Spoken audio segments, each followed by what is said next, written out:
I Saw My Best Friend in the Woods at Night by Mothuncle.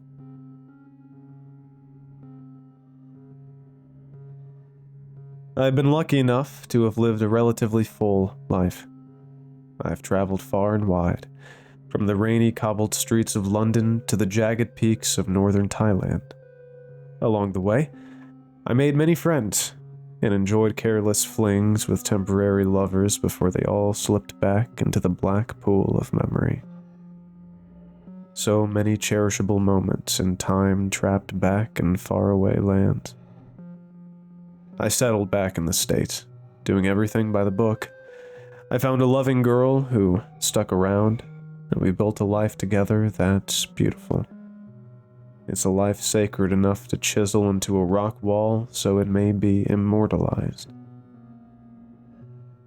All of these positive events which I have painstakingly orchestrated through a lifetime of intentional adventure still cannot bury the catalyst which began this chain reaction. I have been running from this my entire life. In a way, the most definable moment of my existence took place over a brief time in a lonely valley in rural West Virginia. This happened back in the early 90s. I lived in one of the most unique places the world had to offer, the National Radio Quiet Zone. It's a 13,000 square mile boundary where all radio activity is heavily limited, and any usage is strictly monitored and reported. Why?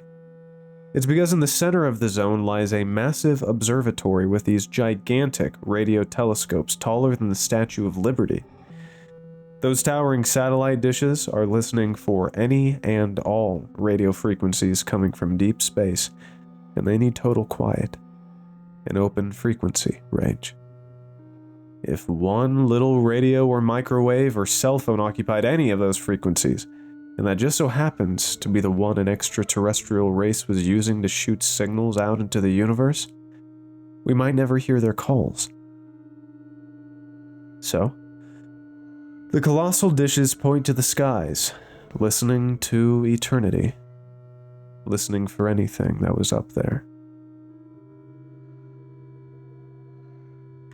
That's the hokey speech observatory officials and local politicians would give to the press, though.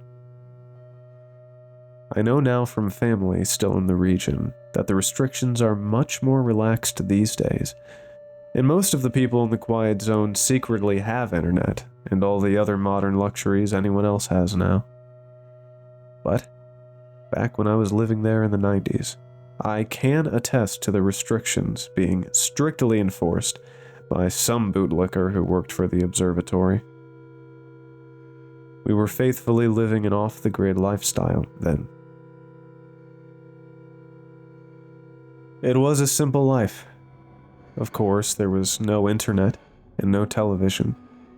All we had at home was a single landline, which, even for the time, was considered prehistoric. My parents were always dirt poor, as is the trend in West Virginia. My father pretty much lived in a coal mine, which was a few hours deep into the mountains, so I rarely saw him. My mom died when I was 17, and that drove my father even deeper into those mines. The house was left all to me most of the year. The catalyst of my great escape happened when I was 19 and dumb as a box of rocks, shallow as a puddle. I worked for my neighbor who was separated by 5 miles of tangled forest. He had a small farm that took a ton of work to keep afloat. He was also a neo-Nazi. A lot of people in that area sympathized with those views or just looked the other way. I looked the other way. I had one and only friend, Jerry. He worked at the mart. There was no name to the place. It was just a general store that essentially sold bare necessities for life with no bells and whistles. Jerry and I had been friends our whole lives. We went to school together, and our friendship grew even stronger when we both played on the football team in high school.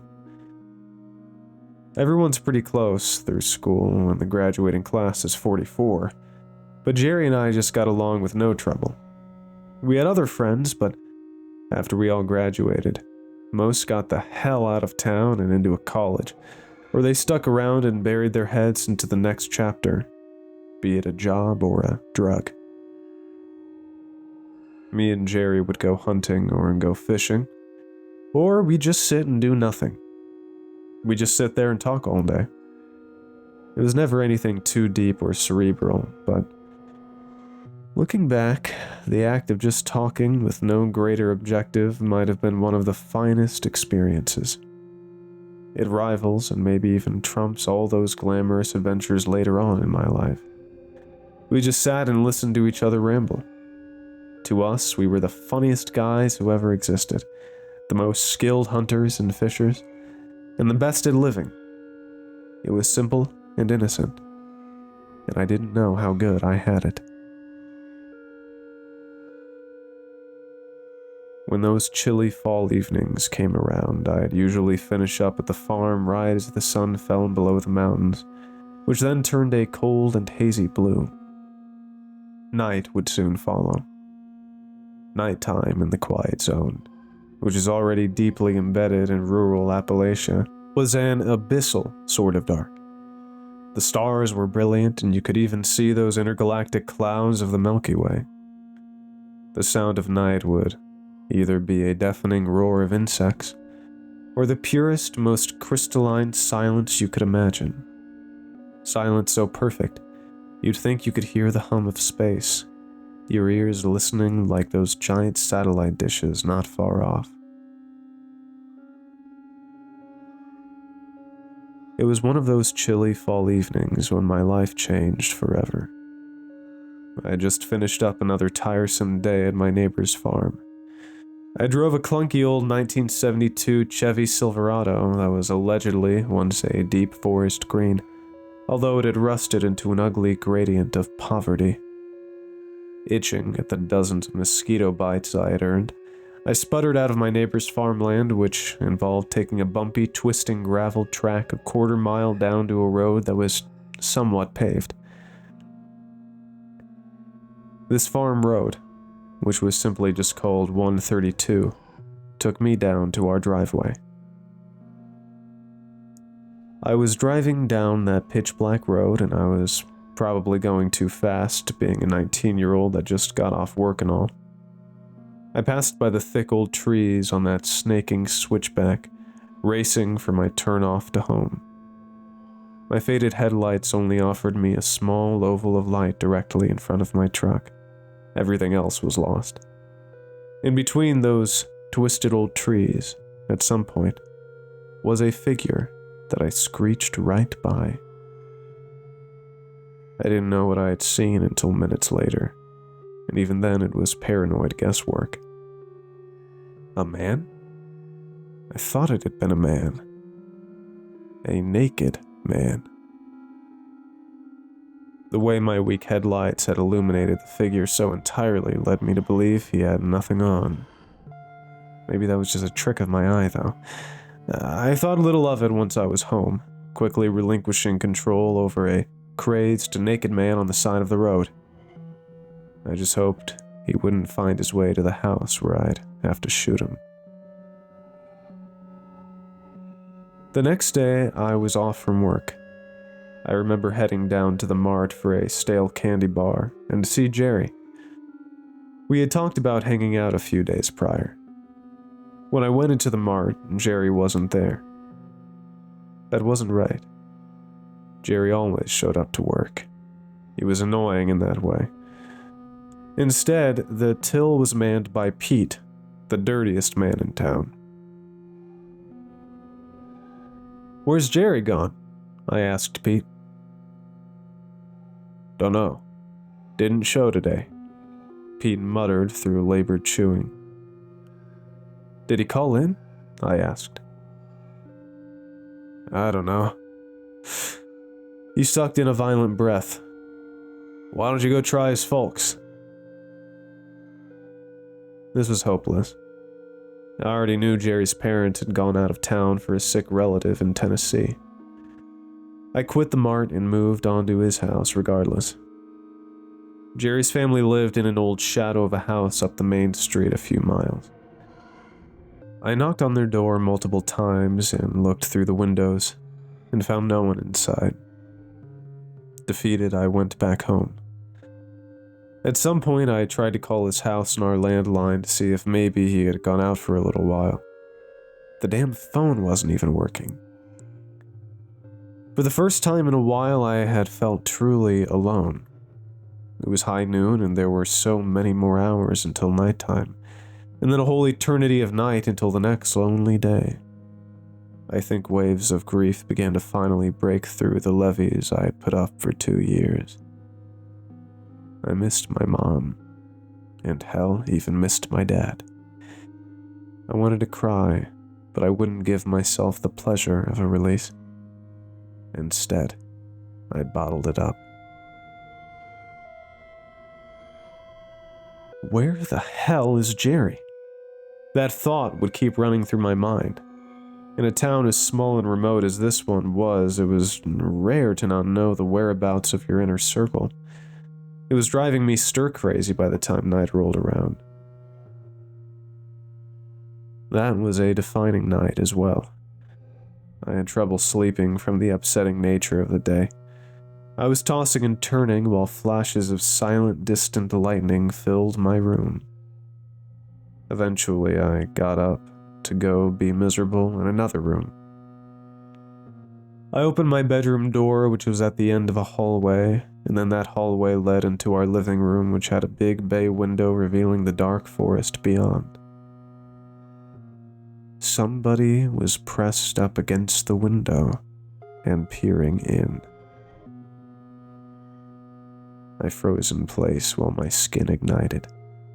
Whoever it was out there was just standing, hands placed on the window with their forehead stuck to the glass. I couldn't tell if they could see me submerged in the dark of the hall. How long had he been standing there? Who the hell was he? What's he doing? I thought he had to have been a burglar. "I'll fucking kill you!" I shouted out from the dark, expecting him to dart into the forest. He, or whoever, just kept looking in. I felt he was looking right at me. His head never scanned around, and not even a flinch could be perceived from my outburst. He was definitely looking right at something. I said, "Get the fuck out of here now!" I tried again. Nothing. Can he not hear me? I thought. I knew he could hear me. I can remember being a kid and hearing my parents fighting or calling my name for dinner through those pitiful walls while I was out in the yard. I was shaking and I couldn't feel my body from fright. Without warning, a flash of distant lightning filled the skies and exposed the person who I now saw was a man dressed in an all-black sort of military outfit. He was wearing some kind of night vision on his head. The few milliseconds of light showed me those two things, and I wish I hadn't even been offered such information. I could have vomited right then and there. He was looking directly at me the whole time with that night vision, and he definitely wasn't some strung-out burglar. This man looked like a soldier. As soon as I put all the pieces together, I ran to get a gun. Within seconds, I crashed into my room, grabbed my revolver, and pointed it to the bay window. He was gone. I spent the rest of that night clearing the house 1 hour at a time, always unsure if the man was still watching from outside or had silently slipped in. It was absolutely terrifying, but nothing more ever came of it. On my weaker nights, I still see him out of the corner of my eye, just peering in through the windows. The next day, I went down to the police station before work and tried to tell them of my encounter with the night vision man. I don't think they took me all that seriously. So, this man was just gazing into your window? Just sorta looking in, and then he ran off when you threatened him? Asked Lou with a puzzled grin. Me and Jerry had often referred to Lou as Deputy Dumbass, since he was incapable of complex thought. His father was the only reason he became an officer. No, not exactly. I just said he didn't move when I yelled at him. He only ran when I went to go grab a gun. I spit back at Lou, who likely didn't hear my reply. Well, okay then. Sounds peculiar. A man with night vision and military garb and all. He twiddled his thumbs and sniffled his nose. You sure this wasn't just some illusion of some sort? No, Lou. That's officer to you, son. I know damn well what I saw out there. My mind isn't looking for illusions. How could you know? How about you help me for once and just put some damn feelers out? Could you do that? I'll get with Sheriff. Today? Tomorrow? Next week? I don't want to end up dead on account of your leisurely pace. We'll get on it. Pronto. Bye, now. Lou shuffled away in his oversized pants. He couldn't solve a murder if the culprit turned himself in. Infuriated, I itched my mosquito bites until they bled and set off. I stopped by the mart again to check and see if Jerry was around. I rushed in and saw Stinky Pete folding a newspaper into something juvenile. Jerry? I asked. Do I look like him? Pete snapped back. I looked him up and down, the sound of buzzing flies filling the silence. Do you know where I could get some of those night vision goggles around here? I asked just to see what would happen. What the hell do you need that for? Peter responded in a flat way, not even looking up from his arts and crafts project. One suspicion down. I went to work, and it was a blur of automatic motion and hazy, awful daydreams. The night came again, and this time I felt anxious by the all-encompassing purple and black shift of the sky. I got in my truck for the quick drive home, and suddenly remembered the naked man.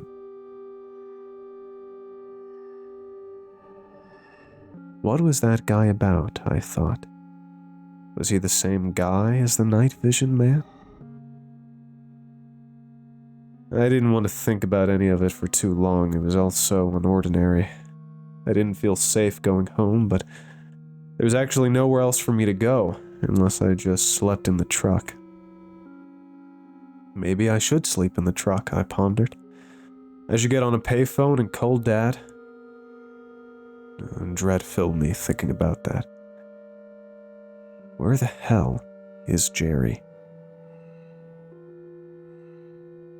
I started down the chaotic mud track, unsure if I was going home or finding a deserted parking lot for the night. I made it to 132 and paused. Through a small gap in the canopy was the familiar shine of the observatory's red flashing lights on some low clouds. Many miles away, but still a comfort nevertheless. Something man-made and technologically advanced unlike anything else in the greater area. So advanced and important, it required the rest of us to live in the past just to operate. Maybe I could go there if I needed help. Maybe they'd be nice to me and give me somewhere to stay. They'd probably just look at me sideways. I turned left onto 132 and headed home. My truck's headlights shone a pathetic beacon forward as I drove like every other night. The corridor of black trees on either side closing in, trying to reclaim 132. No matter how many times I drove that road, I could never pinpoint exactly where I was. The trees always seemed to change. Who would ever know if they did, and what would it mean? I passed two particularly twisted trees, and there it was again, the naked man. I slammed on the brakes this time. The truck shook violently to a stop, and I looked in my rear view, trying to make the man out. He wasn't far behind, but I couldn't see him. It was so dark. I craned my neck to look behind me, and beyond the faint glow of my brake lights was a formless void of black. I put the truck in reverse, making sure I saw no headlights approaching from behind as I rolled back up the road.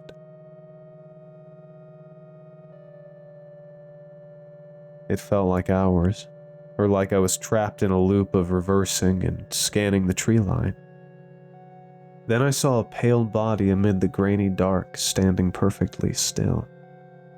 I kept creeping the truck nearer and nearer until I passed the pale form. The person was standing a few yards off the left shoulder and was seemingly unaware of my presence. Still shrouded in the blackness of night, I tried to get their attention. I couldn't make out any details despite being so close.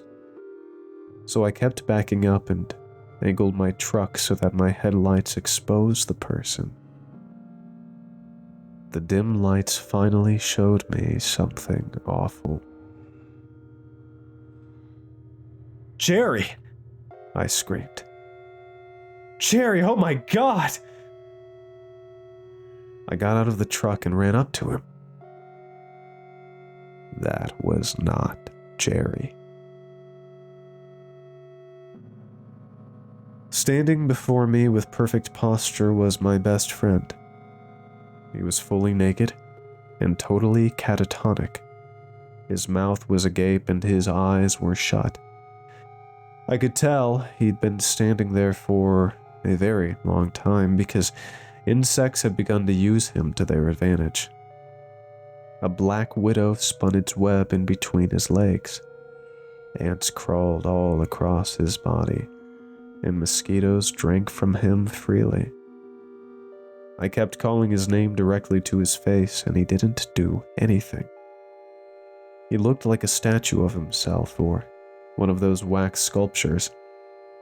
I was so petrified that I myself entered a sort of stupor of my own, just looking at him with terror. I finally let myself cry. I tried shaking him awake, and I never felt a body so utterly stiff and unmoving. Then, one of those giant, spiny house centipedes crawled out of his hair and all around his face until it sought refuge in his open mouth. Irreparable damage. Seeing your friend in that state. He was the closest thing I ever had to a brother.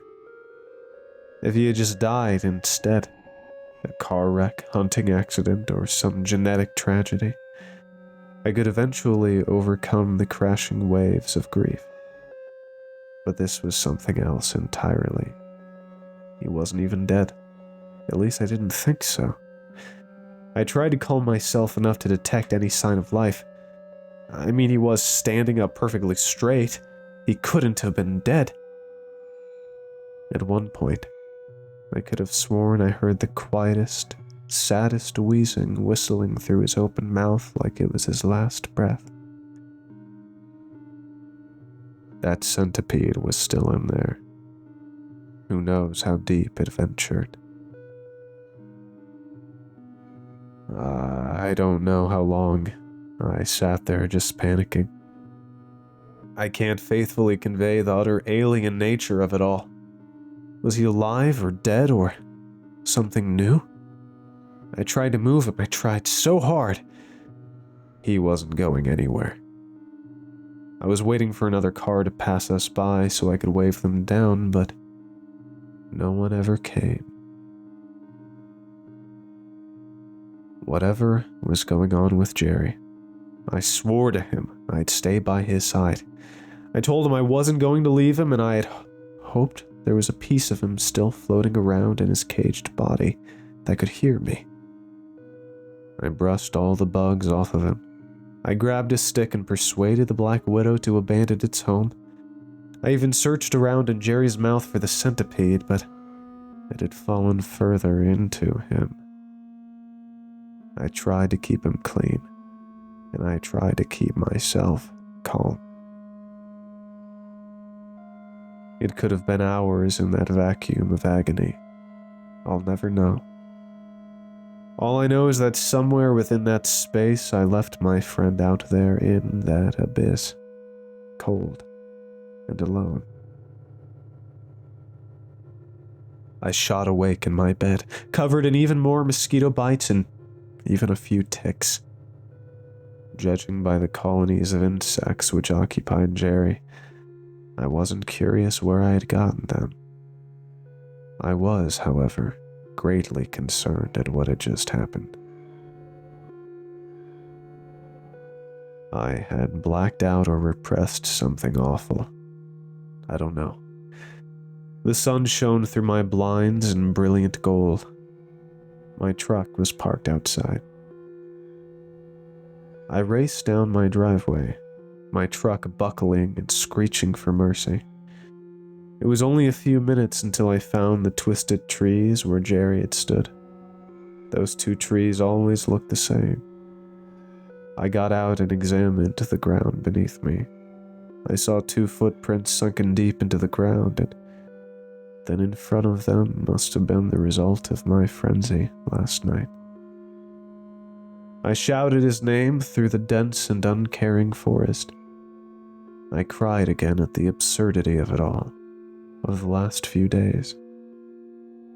Where had he gone this time? Had someone taken him? Did he snap out of that trance? The only thing that motivated me was knowing he must be alive, and somewhere else now. I sped my truck into town, prepared to make a scene that would be talked about for generations. I whipped into the police station's parking lot and stormed my way to the door. I could already see the looks from everyone in my peripheral. I swung the door open, ready to burst out into hysterics about what I had seen. Instead, I saw Sheriff Morgan staring at me. It was a large and dominating presence. He got the first word in. "Jerry's been looking for you everywhere," he exclaimed.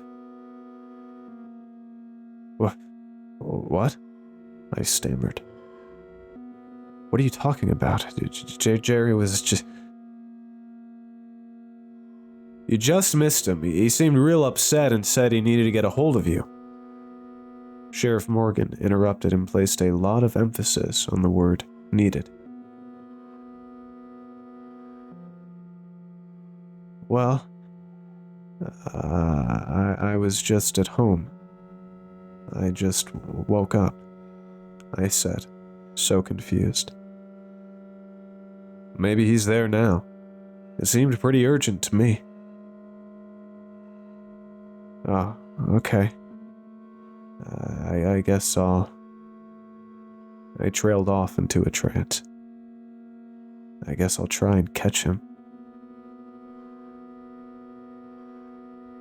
"Everything all right between you two? What's going on?" He refused to elaborate. Sheriff Morgan said while closing in on me. "It's nothing. We're just... well, we're unordinary, I suppose." I was just letting my mouth decide what to say. My brain was overheating. I stumbled back out of the police station and, after the door shut behind me, proceeded to sprint to my truck. I made it home in record time and searched all around for Jerry. I couldn't find him anywhere. I was about to get back in the truck to maybe try and catch him back at his house, but Then I saw a small piece of paper under a rock by the back door. I went to pick it up, and it read, "Meet me at the Black Rock as soon as you see this. Make sure you're alone. Jay." My hands shook with adrenaline, fear, and also excitement at the sight of seeing my best friend's handwriting. Proof he was still himself enough to know me and know something was wrong. Maybe he could explain what was happening to him. I got in the truck. The Black Rock was our secret fishing spot that was likely no more a secret than anywhere else, but we always had the best luck there. It was near rapids and the river that roared day and night. We'd always cast our lines and sit on this big, smooth black rock. It was about a half hour out of town and a pain to get to, so I knew going in that whatever Jerry had to say was something he wanted to make sure stayed between us. I saw the old crooked sign that advertised gas at 22 cents per gallon and pulled in behind the abandoned service station. Behind the building was a dense tree line with a tiny opening to an old trail people used to use often. I walked down the trail as if I was hunting game. I could see through tiny holes in the dense brush, the strong current of the river ahead. I recounted all the times I had drunkenly stumbled up and down this beaten path. All the good times. Now it felt final, like a funeral. I came out the other end and followed the river's run until I saw Jerry. He was indeed sitting on the black rock, and from behind and a distance away, he looked totally normal. This could have been any other day where we'd be fishing, and I just ran back to the car to grab something unimportant.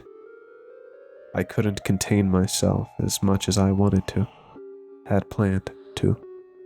"Jerry!" I yelled with a childish crack in my voice. He turned and looked at me, waving me over slowly. "Jerry, what the hell, man? I mean, we've got some serious catching up to do," I said as I fast approached him. I wanted to tackle him and call him a dumbass and ask him days' worth of questions, but I knew I had to unravel what I had seen gently and methodically. I walked right up to him, and part of me had to make sure it was really him. He had barely addressed me beyond the slow wave. "Hey dude, I got your note. I've got a lot of shit to..." I was interrupted by him. "Sit down, man," he said with an awfully subdued tone. He sounded 10 years older. "Sure." I sat next to him, staring at him like he was the answer to an ancient mystery. He itched his arm and let out a horrible sigh. The kind of sigh released before words come out that will ruin your life. "I don't know how to tell you this," he said. "I really don't. Just lay it on me, man. I got plenty to tell you, too."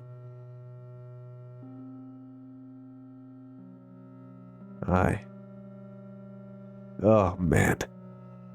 He sighed again, putting his head in his hands and sniffling.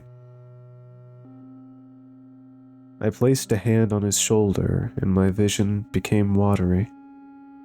He bucked it off. "Okay, here it goes. I've been seeing some weird shit lately, and I don't know how to explain it. Maybe you can help me," Jerry said. "Of course. What have you seen?" "A few nights ago, I shot awake. It was late, like almost crack of dawn type late.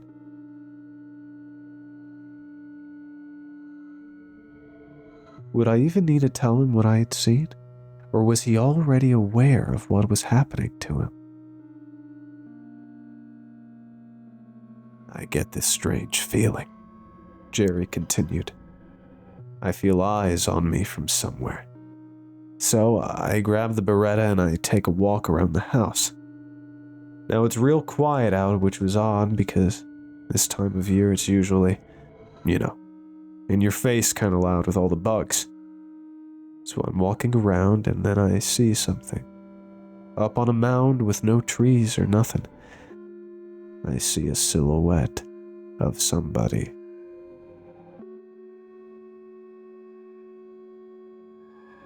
I immediately wanted to interrupt Jerry and tell him I had seen the same man, the night vision man. But he was clearly upset in a way I'd never seen, so I let him continue. He's just standing there, looking my way. And he just kept standing there. It took a minute, but I eventually started yelling, threatening him. I told him I had a gun and all that. He didn't seem to care, didn't move a muscle. I was about to fire a round off into the air to try and scare him for real, but as soon as I pointed the gun to the sky, he took off. I felt every molecule in me vibrating. It was so hard to wait to tell him my side of things. It was so hard to look him in the face now, knowing there was a centipede digesting in him. I felt like I had watched him die, but somehow worse. And now he was back here talking to me like normal. I took off work the next day, which I know isn't like me, Jerry admitted. The whole situation rubbed me the wrong way, and I was so damn tired. So I came here to try and take my mind off things. Jerry wiped his eyes, but more tears rushed out as soon as he took his hands away. The next night came. I was having a rough sleep and woke up around a similar time. I felt strange again. I get out of bed and I try to avoid looking out at that mound, but, I eventually do. And when I do, I see that man again. Same place, exact same position. I watched him this time, watched for any movement or odd behavior. Nothing. I felt like he could see me, even though I was far off and hidden in the shadows, but I just kept looking at him for a while.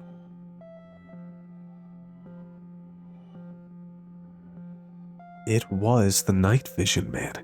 Everything Jerry was saying to describe this man was lining up to my experience with him.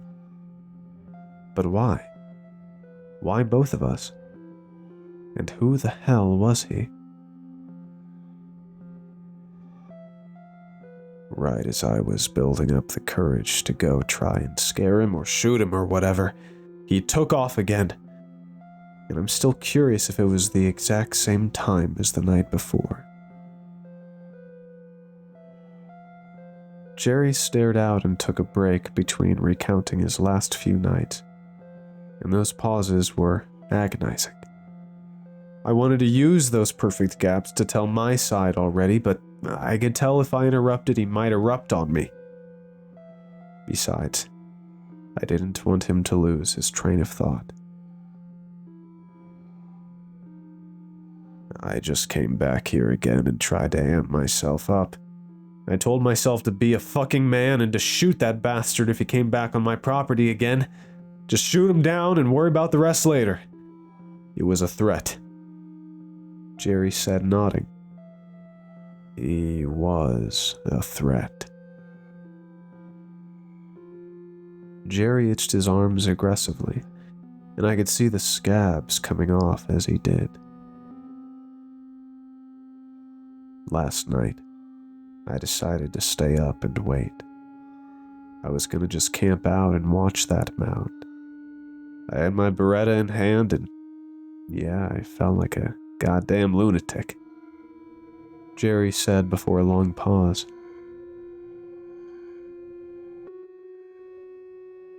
All right. Here we go. I'm sorry, man. What do you have to be sorry for? I asked. Jerry just sighed and continued. I nod off at some point, okay? I was sitting there since dusk, so boredom must have gotten the best of me. I wake up and I see the guy on the mound again. I'm scared at first, but then I'm honestly just angry. Like, who the fuck gave him the right to come on our land and be a damn creep? So, I storm out there and I walk up to him. He doesn't move. He doesn't do anything. I keep warning him, last chance, asshole, and whatnot. He's not budging. I get pretty close to him before I realize something fucked up. Jerry sighed. He's naked. Dick's out in the wind. I point my gun at him and I nearly pull the trigger right then and there. I don't, though. Instead, I keep my gun fixed on him and walk a few more steps forward.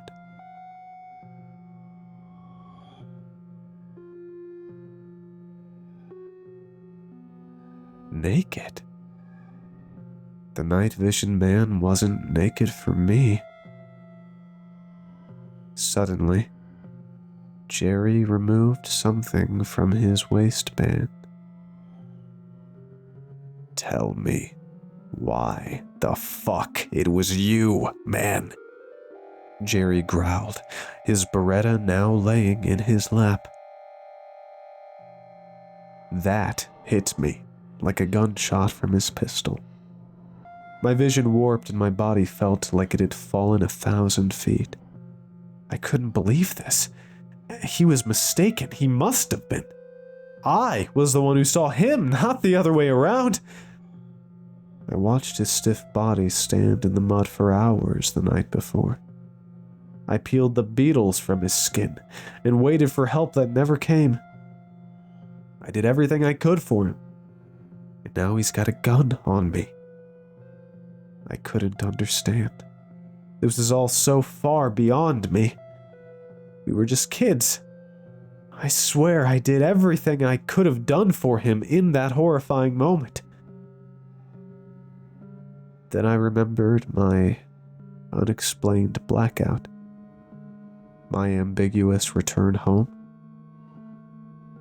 All of these complex thoughts and emotions turned into one single tear that rolled down my cheek as I stared directly into my best friend's eyes, who now looked at me with fury and rage.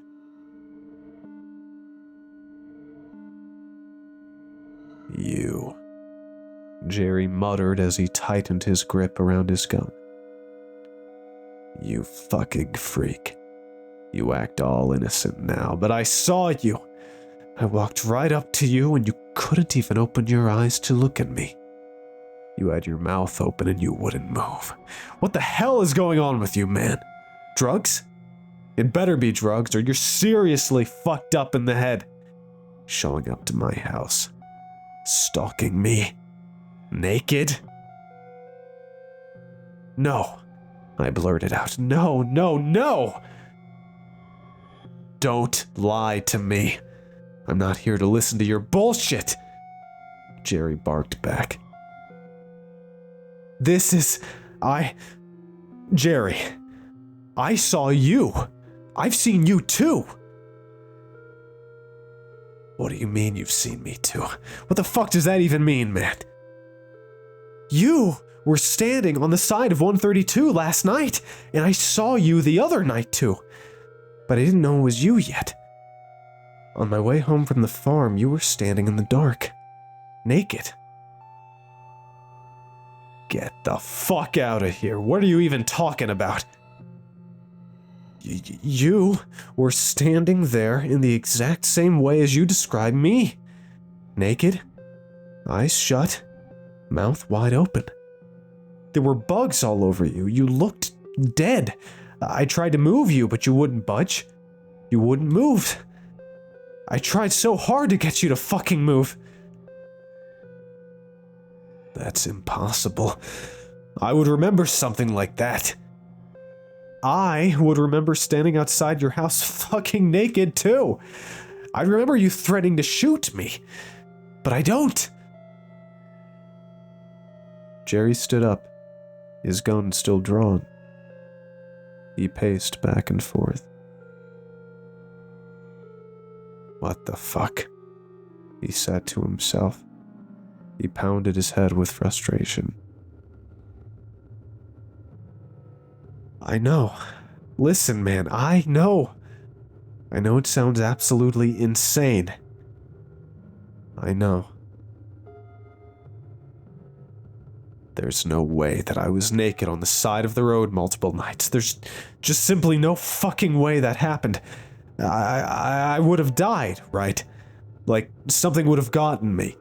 A bear or something. I would have been arrested at some point. Jerry tried to reason with the unreasonable. I began to piece things together in my mind.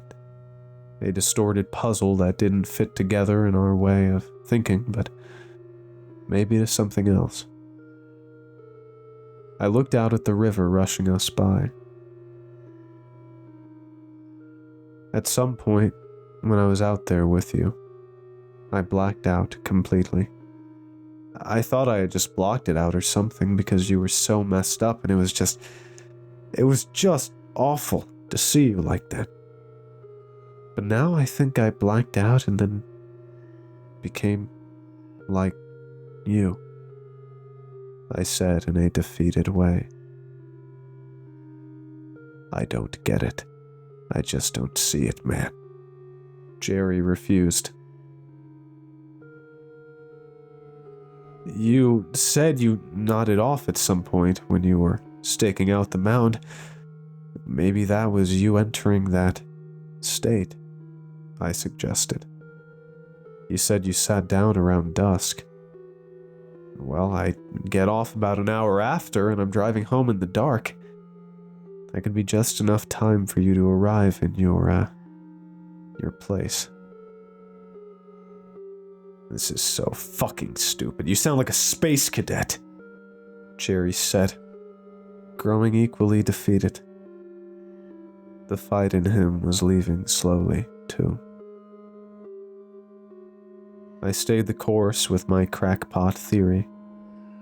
It was confusing enough to slowly calm Jerry down, but I had felt so betrayed by something out there. What was happening to us? I couldn't believe I was also being assumed every night and terrorizing people I cared about.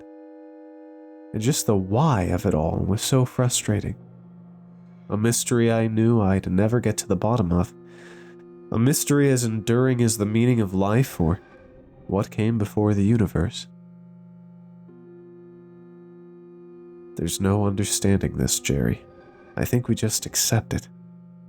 Tonight, we'll be out there again. Maybe we can watch over each other until it stops, I said. I still don't see how I wouldn't remember standing out there naked. Look at your arms and your legs. Shit, look everywhere. You're covered in bites. You don't get those at the mart. You don't even get those out here. Jerry looked at his arms and poked his head under his shirt, flicking it back into place and huffing with frustration. I just don't. Jerry, just let it lie. Let it sink in, man.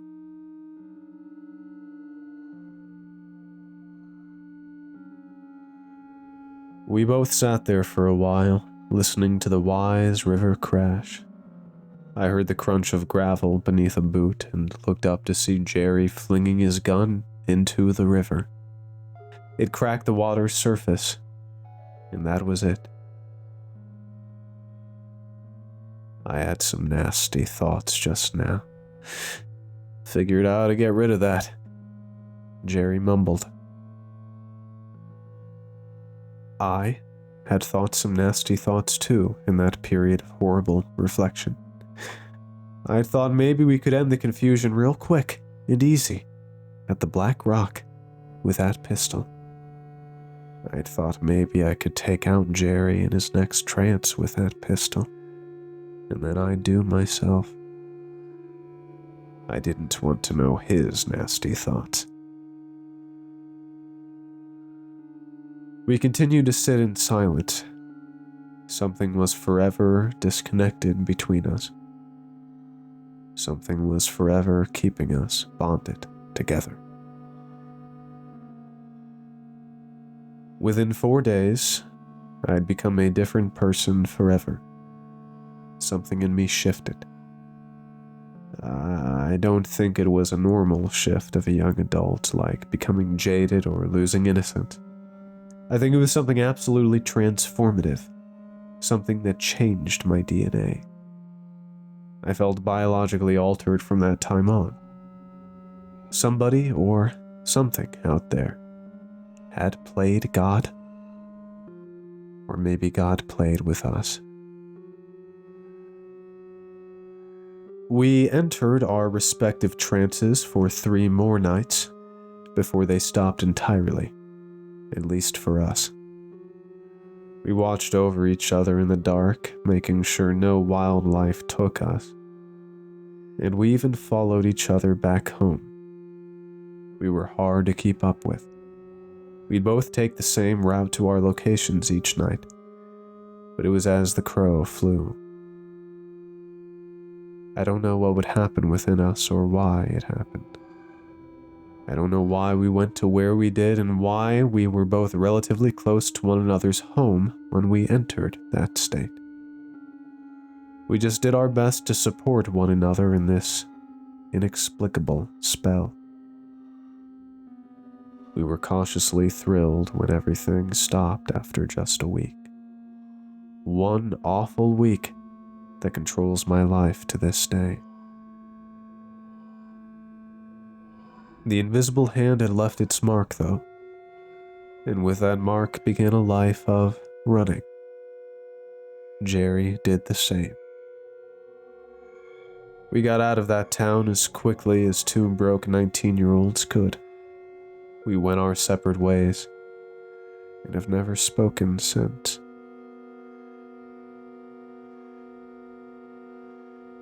I'll never forget all the fun we had before that week. Life was just easy. Jerry, I'll always cherish our friendship, even if we were forced apart by the unknowable. Wherever you are, I hope you're happy and far away from that place that took so much from us.